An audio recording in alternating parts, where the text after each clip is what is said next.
Gire a la derecha. Causa número 043-2021. Josefina Ramírez servía tequila Don Julio en copas de cristal que costaban más que su salario semanal. Durante 18 años limpió mansiones de San Pedro Garza García, el municipio más rico de América Latina, donde los empresarios cerraban negocios millonarios mientras ella trapeaba sus pisos de mármol italiano. Para los patrones, Josefina era invisible, una sombra más entre el servicio doméstico que aparecía y desaparecía sin dejar rastro.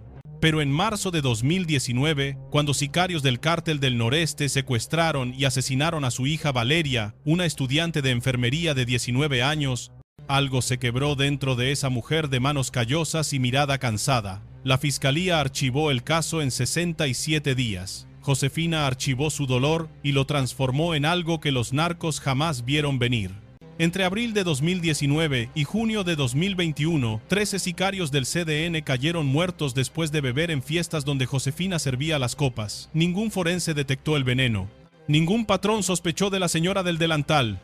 Cuando finalmente Satisfacción capturada, las autoridades descubrieron un cuaderno con 13 nombres tachados y una frase repetida en cada página: por Valeria. Esta es la historia que el gobierno de Nuevo León intentó silenciar.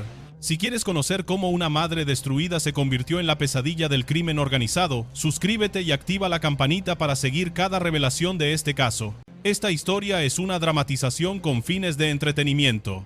Los nombres y situaciones han sido modificados, pero refleja realidades que miles de familias mexicanas enfrentan cada día. Josefina Elena Ramírez Torres nació en 1971 en la Colonia Independencia, uno de los sectores más marginados de Monterrey. Su infancia transcurrió entre paredes de bloc sin aplanar y techos de lámina que retumbaban con cada lluvia de verano. Su madre, Francisca Torres, lavaba ropa ajena en un lavadero comunitario a 6 cuadras de la casa. Su padre abandonó a la familia cuando Josefina tenía 4 años. Nunca regresó, nunca mandó dinero, nunca volvió a saber de él. A los 14 años, Josefina dejó la secundaria para ayudar a su madre. No hubo graduación ni diploma, solo un mandil heredado y la dirección de una casa en San Pedro garabateada en un pedazo de cartón. El primer día de trabajo tomó 3 camiones. Línea 1 desde Independencia hasta Cuauhtémoc, luego ruta 214 hacia Calzada del Valle, finalmente una combi desvencijada que subía por las lomas donde vivían los ricos. El trayecto duraba 2 horas y 15 minutos. Josefina aprendió a dormir parada, recargada en el tubo de metal, despertando justo en su parada, como si tuviera un reloj interno programado por la necesidad. Durante 34 años repitió esa ruta. Mismos camiones, mismos horarios, misma invisibilidad. En 2005, Josefina ya trabajaba en 9 casas diferentes distribuidas en San Pedro del Valle y Colinas de San Jerónimo. Ganaba 6,200 pesos mensuales sumando todo, más propinas que podían agregar otros 900 o 100 si los patrones estaban de buenas. Con eso pagaba renta de un departamento de 2 cuartos en la colonia moderna, luz, agua, gas, comida y la colegiatura de Valeria en una preparatoria técnica del centro. Josefina era meticulosa, puntual, silenciosa. Los patrones la recomendaban entre sus círculos sociales. Es muy buena, decían, muy honrada, muy confiable. Ninguno sabía su apellido completo. La llamaban José, Doña José o simplemente la muchacha, aunque ya tenía 48 años y el cabello salpicado de canas. El trabajo doméstico en San Pedro le enseñó cosas que ninguna escuela podía enseñar. Aprendió que una botella de tequila clase azul costaba 4,800 pesos, más de lo que ella ganaba en una semana completa. Aprendió que el whisky Macallan de 25 años valía 47,000 pesos, el equivalente a 7 meses de su sueldo. Aprendió dónde guardaban el efectivo los patrones. Cajones del vestidor, cajas fuertes detrás de cuadros que costaban más que su departamento, sobres gruesos escondidos entre libros que nadie leía. Nunca robó, ni un peso, ni una sola vez en 34 años. Su madre le había enseñado una frase que cargó como amuleto. Podemos ser pobres, mija, pero no rateras. La pobreza se quita trabajando, la deshonra no se quita nunca. Josefina limpió con esmero, planchó con precisión milimétrica, sirvió tragos en fiestas de patrones con la misma discreción con que tallaba sus baños de mármol. Pero Josefina también aprendió algo más peligroso: a escuchar. Era tan invisible que los hombres hablaban frente a ella como si no existiera. Escuchó conversaciones sobre contratos turbios, sobre políticos que recibían sobres abultados, sobre mercancía que cruzaba la frontera sin problemas. Escuchó risas nerviosas cuando mencionaban la plaza y los muchachos. Josefina nunca dijo nada. Solo limpiaba, servía y se iba. El silencio era parte del trabajo. El silencio era supervivencia. Valeria nació en el año 2000, cuando Josefina tenía 29 años. El padre era un hombre casado que prometió divorciarse y nunca lo hizo. Cuando Josefina le contó del embarazo, él desapareció igual que su propio padre había desaparecido décadas antes. La historia se repetía como maldición familiar. Pero Josefina juró que con Valeria sería diferente.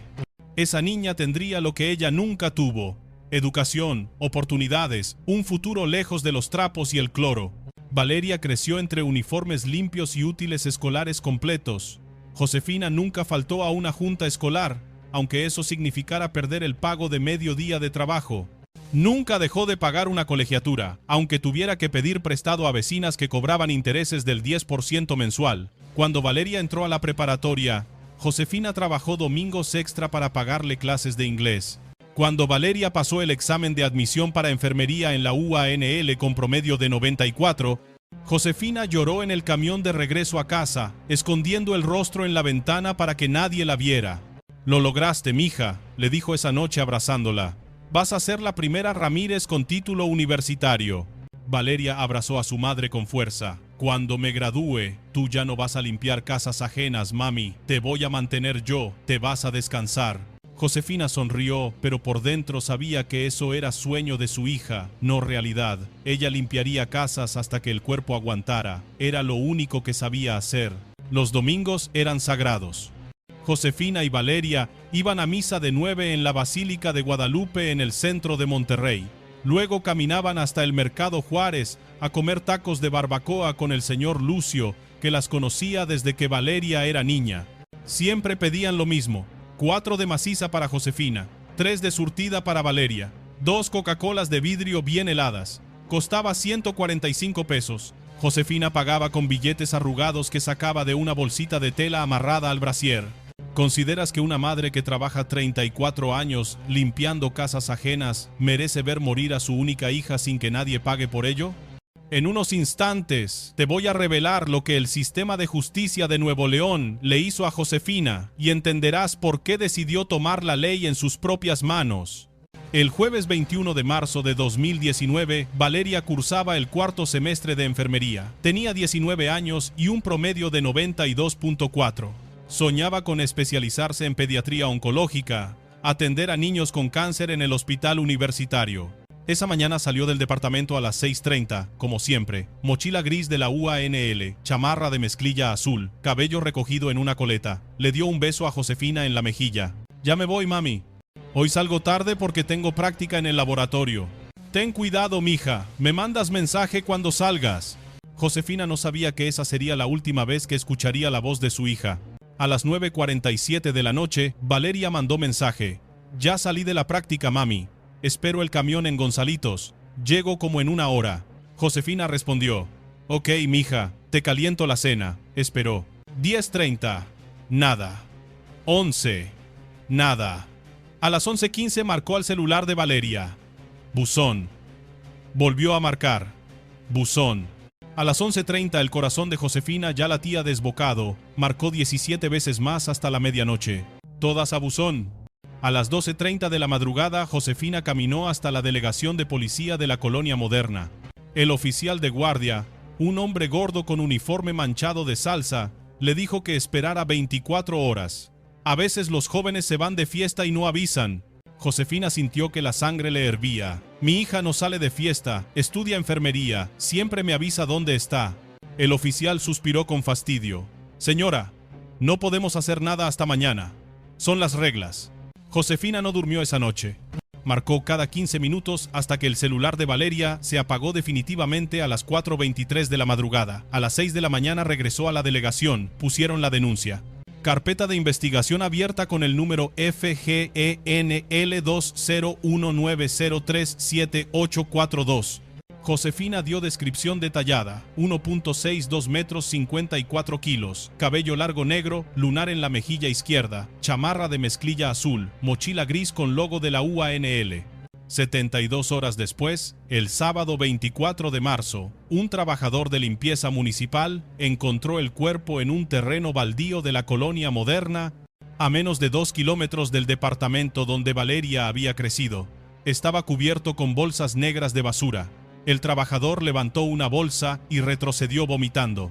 Llamaron a Josefina al CEMEFO de la avenida Gonzalitos a las 3 de la tarde. La hicieron esperar 2 horas y media en una sala gris con sillas de plástico rayadas. El aire olía a formol y desesperanza. Finalmente, un agente ministerial la llevó a una sala refrigerada. Había una plancha de acero inoxidable con un bulto cubierto por sábana blanca. El agente descubrió solo el rostro. Josefina no gritó, no lloró. Solo asintió con la cabeza y dijo con voz que parecía venir de otro cuerpo: «Es ella. Es mi Valeria». Le entregaron una bolsa de plástico transparente con las pertenencias: mochila, chamarra, credencial de la UANL, 37 pesos en monedas, un rosario que le había regalado Josefina en su primera comunión. El celular nunca apareció. Josefina firmó documentos que no entendía. Salió del CEMEFO a las 6 de la tarde, caminó hasta una banca de la avenida, se sentó y ahí finalmente lloró hasta que no quedó nada dentro de su cuerpo. Hasta que el cielo se oscureció y las luces de la ciudad se encendieron indiferentes a su dolor. El funeral fue el martes 26 de marzo. Josefina gastó 400 pesos que no tenía en un ataúd de madera básica y una misa en la iglesia de San Martín de Porres. Pidió prestado a 3 vecinas. Fueron 23 personas al velorio. Vecinas, 2 compañeras de Valeria de la universidad, la señora del puesto de verduras del mercado y el señor Lucio de los tacos de barbacoa, que llegó con un ramo de flores blancas y lloró como si hubiera perdido a su propia nieta.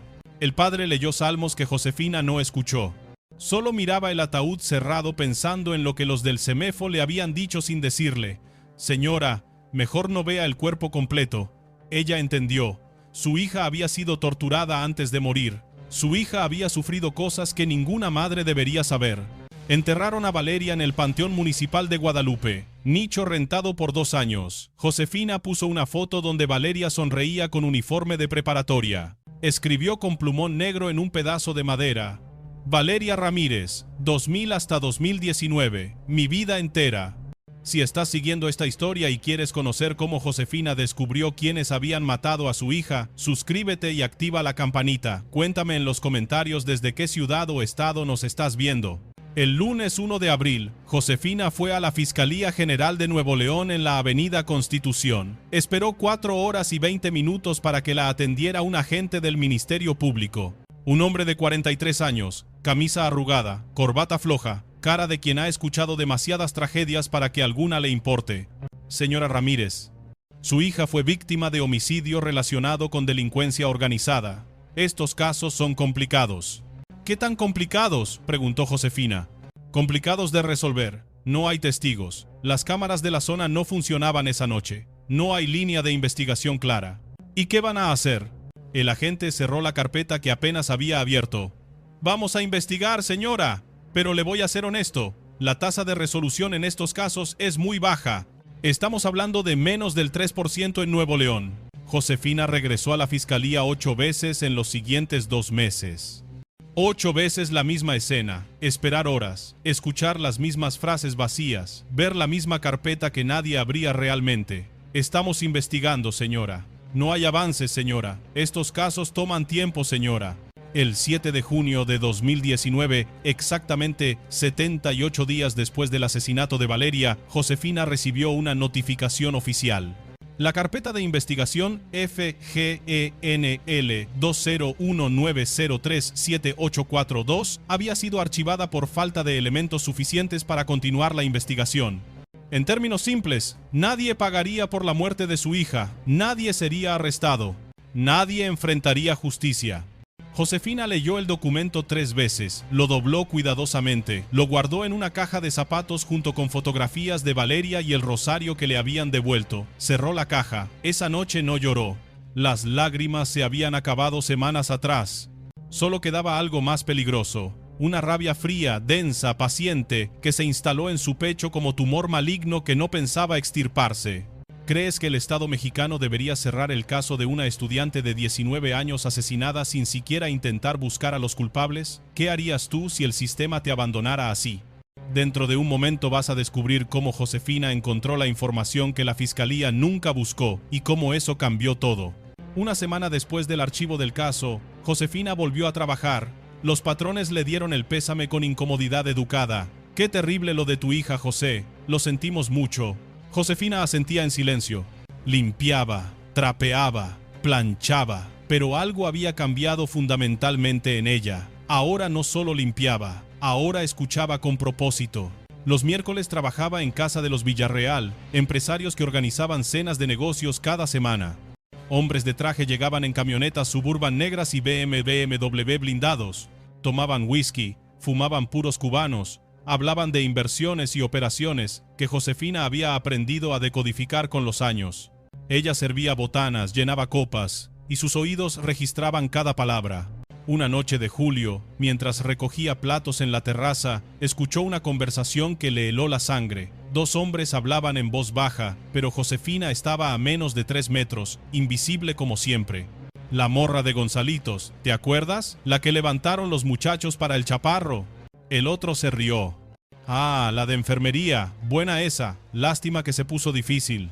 El chaparro dice que no sirven cuando gritan tanto, mejor las que se callan. Josefina sintió que el mundo se detenía. Sus manos temblaban mientras sostenía la bandeja de platos sucios. Respiró hondo. Contó hasta 10. Entró a la cocina como si nada hubiera pasado. ¿Se les ofrece algo más, señores? Los hombres ni la voltearon a ver. No, señora, gracias. Josefina terminó su turno a la medianoche. Los Villarreal le pagaron 350 pesos extra por quedarse tarde. Tomó el camión nocturno a la colonia moderna. Se sentó junto a la ventana. Las luces de Monterrey parpadeaban en la distancia como estrellas indiferentes, y mientras el camión avanzaba por calles vacías, Josefina supo exactamente lo que iba a hacer. Esa noche no durmió. Se sentó en la mesa del comedor, donde Valeria solía estudiar anatomía, y abrió un cuaderno de pasta dura que había comprado para su hija años atrás. Arrancó las primeras páginas que tenían apuntes de química. En la primera página limpia escribió con letra cuidadosa: El Chaparro, Levantones zona universitaria, Gonzalitos. Cerró el cuaderno. Lo escondió entre bolsas de frijol en la alacena. Durante los siguientes 3 meses, Josefina se transformó sin que nadie lo notara. Por fuera seguía siendo la empleada doméstica invisible, la señora del delantal que servía tragos y limpiaba baños. Por dentro, cada célula de su cuerpo estaba enfocada en un solo objetivo: encontrar a los responsables y hacerles pagar. Escuchó conversaciones en cada casa donde trabajaba. Los ricos hablaban frente a ella como si fuera un mueble más. Mencionaban nombres, apodos, lugares: El Chaparro, el Güero Peña, el Roque, la Plaza de San Nicolás, el Rastro de Santa Catarina, donde procesaban mercancía. Josefina memorizaba todo y lo anotaba en su cuaderno cada noche. En septiembre, mientras limpiaba el estudio del licenciado Garza, un abogado que representaba a empresarios con problemas fiscales, encontró documentos sobre una mesa. Eran fotografías de fiestas, hombres con copas en alto, mujeres jóvenes en segundo plano. En una de las fotos reconoció a los 2 hombres que habían hablado de Valeria en casa de los Villarreal. Al reverso de la foto, con letra descuidada, alguien había escrito: Cumple del Chaparro, junio 2019. Josefina tomó la foto con su celular viejo. Nadie la vio, nadie sospechó. Esa noche, en su departamento, amplió la imagen en la pantalla. Estudió cada rostro, memorizó cada detalle. ¿Cuántas madres en México tienen que convertirse en investigadoras porque las autoridades abandonaron a sus hijas? ¿Cuántas carpetas archivadas representan familias destrozadas que nunca tendrán justicia? Pronto entenderás cómo Josefina pasó de investigar a actuar, y por qué su método fue tan devastadoramente efectivo. En octubre de 2019, Josefina fue a una tlapalería de la colonia obrera, lejos de donde vivía, lejos de donde trabajaba. Compró un paquete de raticida marca Clerat. El dependiente, un señor mayor con lentes gruesos, ni siquiera la miró a los ojos. ¿Algo más, señora? No, gracias. Pagó 52 pesos en efectivo. No hubo registro. Esa semana, Josefina visitó un café internet cerca del mercado. Pagó 15 pesos por 1 hora. Buscó raticida fosfuro de zinc efectos. Leyó durante 45 minutos. Tomó notas mentales.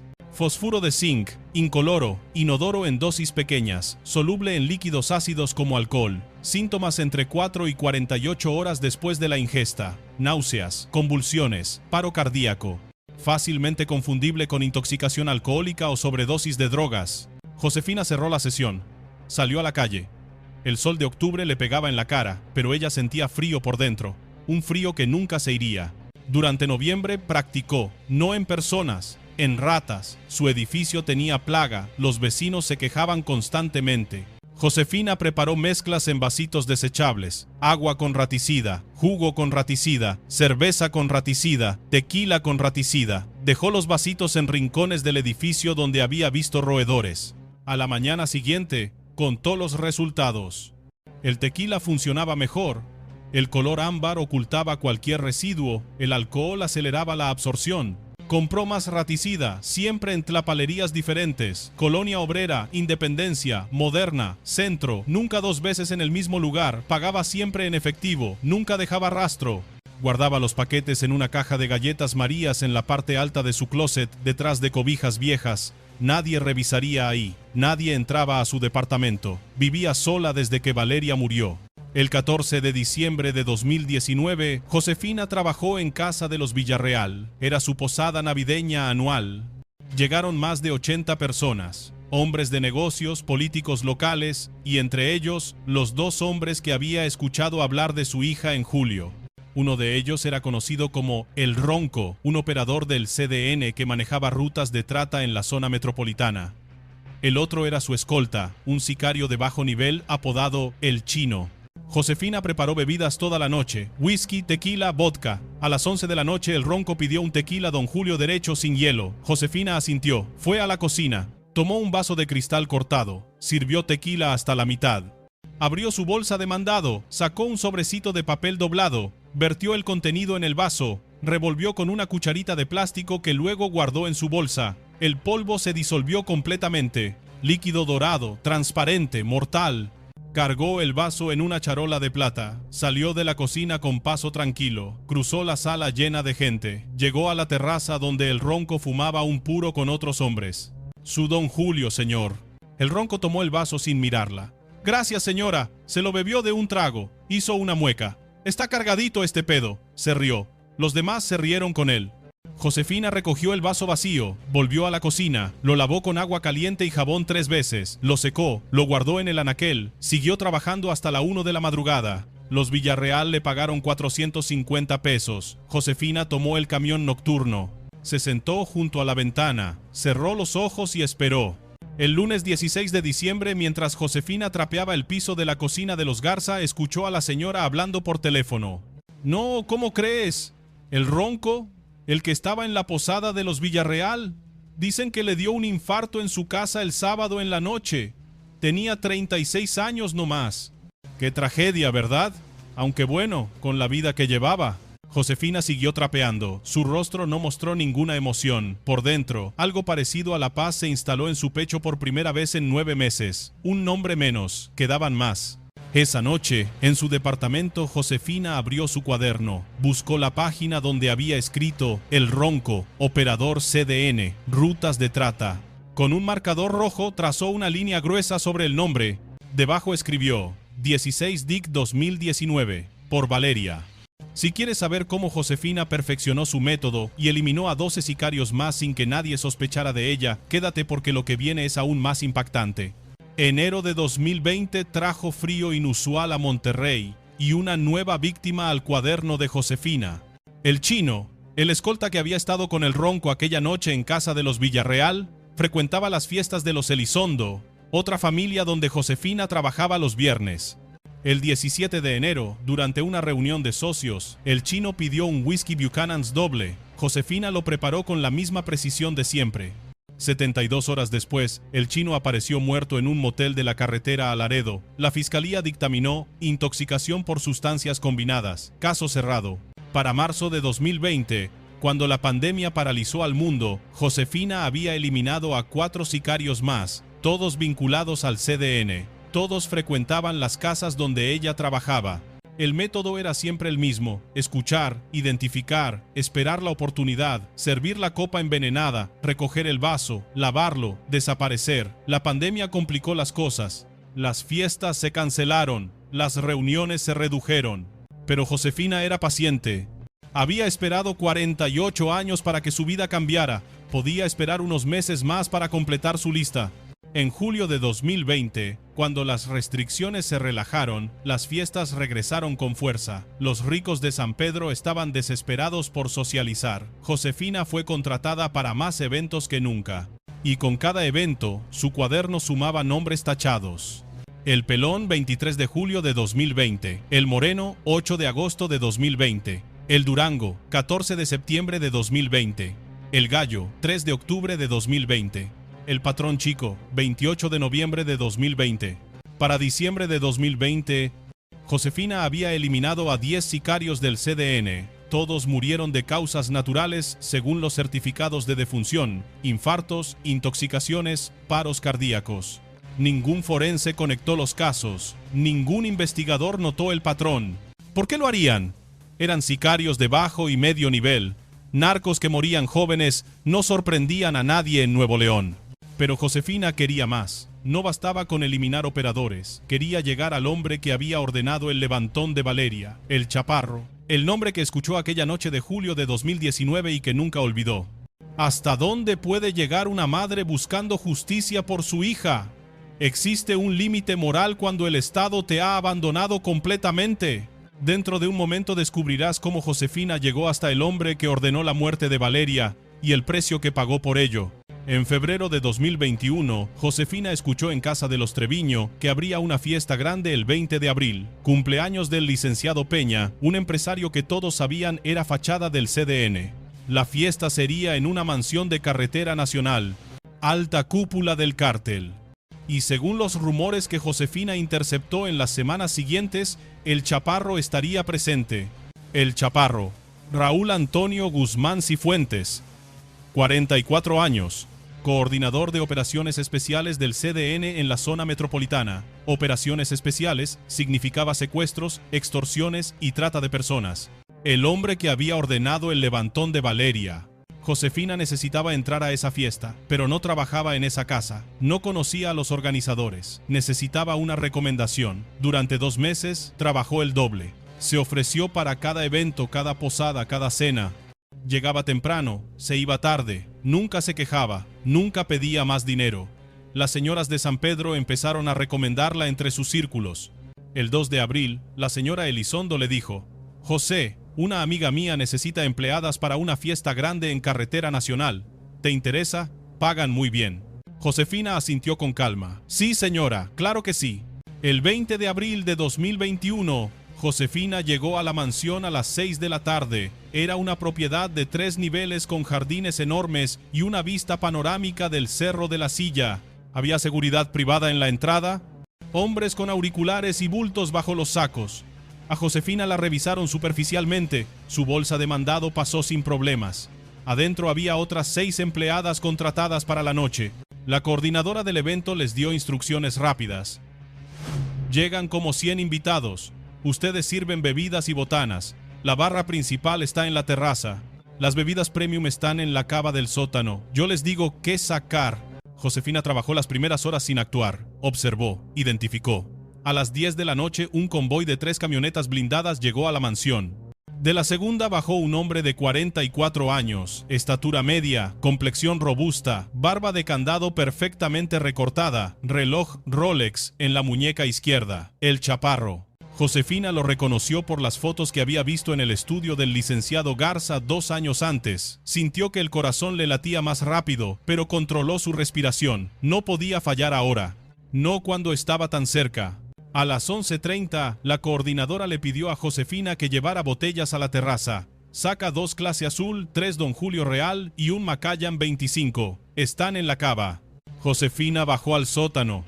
La cava era un cuarto refrigerado con estantes de madera llenos de botellas que valían más que su departamento entero. Encontró las botellas que le pidieron, pero en lugar de sacarlos Don Julio de la cava, sacó 2 botellas de su bolsa térmica. Las había preparado la noche anterior en su departamento. Don Julio Real con 30 gramos de fosfuro de zinc disuelto en cada una, suficiente para matar a 15 personas. Subió las botellas a la terraza. Las colocó en la barra junto a las demás. La coordinadora revisó. «Perfecto, José. Gracias». A medianoche, el festejado pidió un brindis. 60 personas levantaron sus copas. El chaparro estaba en primera fila, vaso de tequila en mano. Salud por el licenciado Peña. Todos bebieron. Josefina observó desde la entrada de la cocina. Contó. 8 hombres bebieron directamente de las botellas envenenadas, incluyendo el chaparro. A las 2 de la madrugada, Josefina terminó su turno. La coordinadora le pagó 600 pesos. Salió por la puerta de servicio. Caminó hasta la carretera. Esperó el primer camión de la madrugada. Se sentó junto a la ventana. Cerró los ojos. Su trabajo estaba casi terminado. El miércoles 21 de abril a las 7 de la mañana, las noticias explotaron. Tragedia en San Pedro. 7 muertos durante fiesta privada. Fiscalía investiga posible envenenamiento masivo. Los hospitales de la zona metropolitana reportaron otros 4 ingresados en estado grave, 3 de los cuales morirían en las siguientes 48 horas. Entre los fallecidos, Raúl Antonio Guzmán Cifuentes, el Chaparro, el hombre que había ordenado el levantón de Valeria 2 años antes. Josefina vio las noticias en su televisor pequeño mientras desayunaba café con pan dulce. No sonrió, no celebró, solo asintió lentamente, como quien marca una tarea completada en una lista muy larga. Luego abrió su cuaderno, buscó la página donde había escrito El Chaparro, coordinador CDN, responsable directo, y trazó la línea roja más gruesa de todas. La investigación avanzó más rápido de lo que Josefina esperaba. Los forenses detectaron fosfuro de zinc en los cuerpos. La policía interrogó a todos los empleados de la fiesta. Josefina fue citada el 28 de abril. Respondió todas las preguntas con calma. Saqué las botellas de la cava. Estaban selladas. Yo solo las llevé a la barra. Pero una de las empleadas, una joven de 24 años que trabajaba en la cocina, recordó algo. Vi a la señora mayor sacando botellas de su bolsa.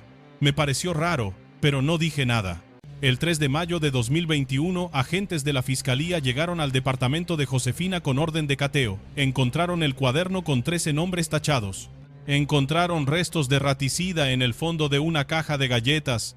Encontraron la bolsa térmica donde había transportado las botellas envenenadas. Josefina no resistió el arresto. Cuando le pusieron las esposas, solo dijo: «Puedo llevar la foto de mi hija». El agente a cargo, un hombre de 52 años que había visto de todo en sus 27 años de servicio, asintió sin hablar. Algo en los ojos de esa mujer le impedía tratarla como a una criminal común. El juicio de Josefina Elena Ramírez Torres comenzó el 8 de noviembre de 2021 y duró 4 semanas. La fiscalía presentó evidencia contundente, 13 homicidios calificados con premeditación y ventaja. El cuaderno de Josefina era prueba irrefutable de un plan sistemático de eliminación. La defensa argumentó perturbación mental causada por trauma severo y falla sistémica del Estado. Presentaron la carpeta archivada de Valeria como evidencia de que Josefina fue abandonada por el sistema de justicia. Llamaron a testificar a 12 madres de víctimas de feminicidio cuyos casos también fueron archivados sin resolver.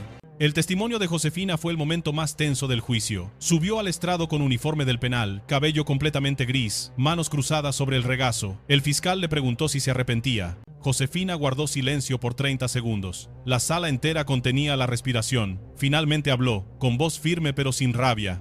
Mi hija tenía 19 años. Estudiaba para ser enfermera. Quería cuidar niños con cáncer. La secuestraron, la torturaron, la mataron y tiraron su cuerpo en un baldío como si fuera basura. La fiscalía cerró su caso en 67 días. Me dijeron que no había pruebas. Me dijeron que estos casos eran difíciles. Me dijeron que esperara. Hizo pausa. Miró directamente al juez. Yo esperé, señor juez. Esperé a que alguien hiciera justicia. Nadie la hizo. Entonces la hice yo. Cada hombre que eliminé estaba involucrado en lo que le pasó a mi hija o a otras hijas de otras madres. No me arrepiento de proteger a las que siguen vivas. Solo me arrepiento de que tuve que ser yo quien lo hiciera. El 6 de diciembre de 2021, el juez Ricardo Méndez Fuentes leyó la sentencia. Declaró a Josefina culpable de 13 homicidios calificados con premeditación.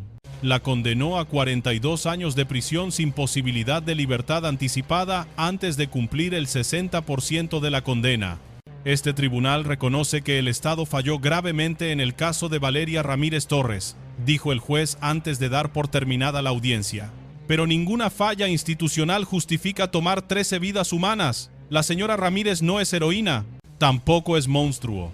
Es el resultado de un sistema roto que abandona a sus ciudadanos más vulnerables.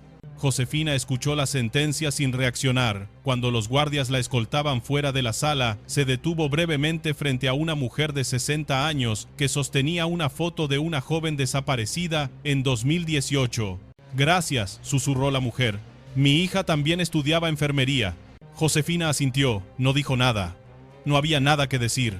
Hoy, en 2024, Josefina Elena Ramírez Torres cumple su tercer año en el penal de Escobedo, Nuevo León. Tiene 53 años. Trabaja en la cocina del penal preparando comida para 600 internas. El mismo trabajo que hacía afuera, pero ahora con uniforme verde y barrotes en las ventanas. Recibe entre 150 y 200 cartas cada mes. Madres de todo México que perdieron hijas. Mujeres que vieron sus casos archivados. Familias destrozadas que encontraron en Josefina algo que el sistema nunca les dio, la certeza de que alguien en algún lugar estaba dispuesta a hacer lo que fuera necesario. Rosa la visita una vez al mes. No Rosa, ese era el otro guión. En este caso, la hermana de Josefina, Carmen, hace el viaje desde la colonia Independencia cada tercer domingo. Le lleva tamales de elote y noticias del barrio. Hablan poco del pasado. El pasado ya no se puede cambiar. Desde que Josefina fue encarcelada, la Fiscalía de Nuevo León reabrió 38 casos de feminicidio que estaban archivados. Presión pública, medios, colectivos de madres buscadoras. El caso Josefina obligó al sistema a moverse, no porque quisieran, sino porque ya no podían mirar hacia otro lado. Los números duelen, pero son reales. Entre 2019 y 2024, más de 200 mujeres han sido asesinadas en Nuevo León. El 73% de esos casos permanecen sin resolver. Las fiscalías siguen archivando carpetas. Las madres siguen buscando. Y el sistema sigue fallando. Josefina no sabe que se convirtió en símbolo. No le interesa. En las noches, cuando la celda está oscura y el ruido del penal se apaga, piensa en Valeria. En su sonrisa, en su sueño de ser enfermera, en los domingos de tacos de barbacoa que nunca volverán. A veces habla con ella en susurros que nadie escucha. Lo hice por ti, mija, todo fue por ti. Y en algún lugar de Monterrey, una madre que perdió a su hija el año pasado lee sobre Josefina en internet. Cierra el navegador, mira la foto de su hija en la repisa y se pregunta, como se preguntan miles de madres mexicanas cada noche, ¿qué haría yo si el sistema me abandona? ¿Hasta dónde llegaría por mi hija? Son preguntas que ningún tribunal puede responder. Son preguntas que México se niega a enfrentar. Y mientras tanto, las carpetas se siguen archivando, las hijas se siguen perdiendo y el dolor de las madres se sigue transformando en algo que el Estado nunca podrá controlar. Si esta historia te dejó pensando, suscríbete y activa las notificaciones para no perderte el siguiente caso. Deja en los comentarios desde qué ciudad o estado nos ves. Y cuéntame, ¿qué harías tú si la justicia te abandonara? Tu opinión importa.